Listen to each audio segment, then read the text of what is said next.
Magandang umaga po mga ka-STL. Narito na po ang resulta ng STL Bataan para sa araw na to, first draw. February 10, 2025, araw ng Lunes. Naway ang mga natayaan nyo pong mga numero kanina ay manalo nawa ngayong umagang ito, 11 AM. Kaya kunin nyo na po ang inyong mga tickets. Narito na po ang resulta.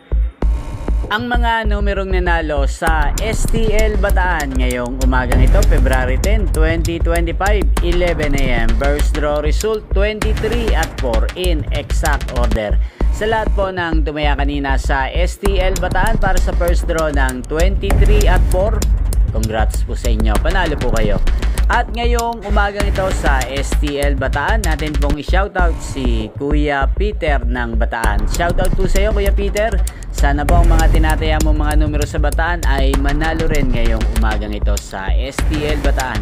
At sa lahat po ng mga taga-Bataan dyan, shoutout po sa inyo, lalong-lalo na po sa aking mga subscribers na walang sawang nanonood sa channel na to. Shoutout po sa inyo. Inyo pong napanood ang resulta ng STL Bataan sa channel na to, Roderick Hernandez TV. Magkita-kita pong muli tayo mamayang alas 4 ng hapon dito po sa channel na to. Again, thank you for watching.